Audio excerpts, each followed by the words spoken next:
Hey guys, it's Mark Brown here for the Mark Brown's channel. This is probably going to be one of the most boring videos I ever put out, but a lot of people have been asking me about GDPR. What is it? Do you need to do it? Will you get fined and will you go in prison? So if you run an e-commerce business, Shopify site, or do dropshipping, this video is for you.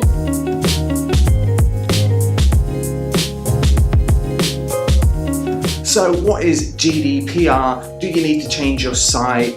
Basically, I just wanted to do this in layman's terms and explain it to people who maybe have only just started up a business or who have been running a business for a long time but don't really understand what GDPR is and if it's for you.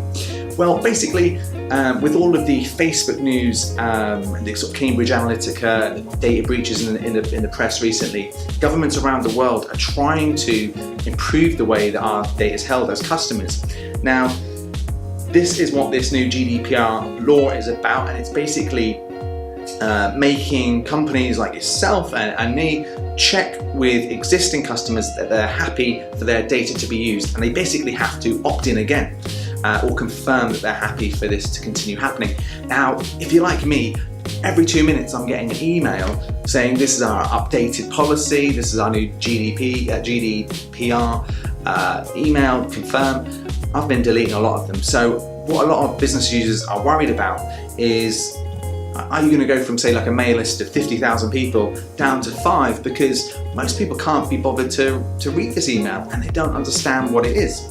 So first of all, I just want to talk about the kind of legal issues of it. I'm not a lawyer, so speak to your lawyer if you're really sort of concerned about it. But basically, do you need to do it? And the basic answer is yes. Unlike possibly the recent EU cookie bar and things like that, which was kind of quite quickly forgotten about, this isn't going to go away. And if you get reported, if you email a customer who didn't opt in or has forgotten they've opted in, and you can't prove that that they did opt in, you're going to get a hefty fine. So I've been told that it's kind of like a minimum of $5,000 if you're in the US, and it can be upwards of like 4% of your entire turnover. So you really want to make sure you do have this in place. Luckily, if you're using a hosted kind of email service like MailChimp, they're doing a lot of this work in the background, but you still need to go in, create these emails and resend these to your existing customers and just make sure that they opt in. I've been trying to look into this as much as I can, because what I was worried about is if we send these emails out and people just ignore it, do we have to unsubscribe them? And unfortunately, the answer is yes. You can't just say, if you ignore this email, we accept this as you agreeing to our terms. That isn't going to sort of go. So you really need to do this. Now, a few people have asked me about dropshipping stores.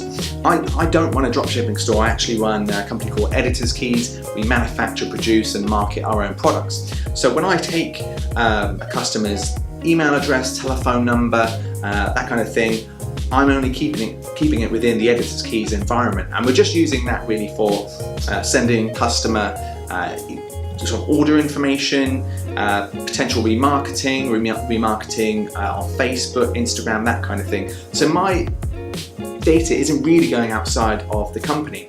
So when we do our GDPR updates, we're kind of covered. But if you run a dropshipping store, what a lot of people are not really thinking about is, if you have, say, a Shopify dropshipping store, a customer places an order on your website, and then you go and send that customer information, that phone number, that email address to your AliExpress supplier, you're basically passing on that information to a third-party supplier who hasn't had that permission, and that's where you could really get done here. So I would try and find out a little bit more information if you can. What I would advise personally, and again, this isn't legal advice, I would recommend stripping out, not asking the customer for a telephone number,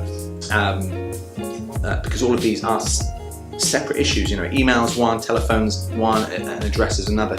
So if you can, maybe don't ask the customer for their telephone number, and then just put in your telephone number if you're doing a drop shipping business. Otherwise, you're really going to need to look into this, especially if you sell something with a battery in and the battery explodes, and There's so many legal issues around this. So just make sure you're doing the right thing. If you've got any questions, hit me up, put them in the comments below, and I promise I'll reply to every single one that I can. As I say, I'm not a lawyer.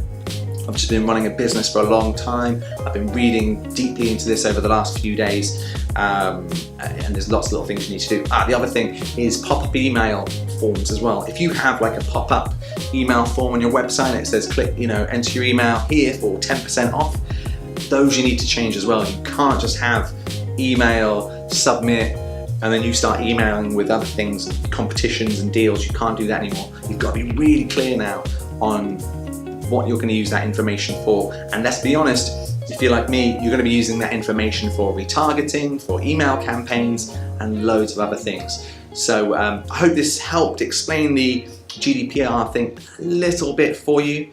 I'm going through it very fast, I know. I may do another video on this if you want to see it, but drop a comment below, and thanks for watching. And don't forget to subscribe if you want more business tutorials and tips from the Ma Brown's channel.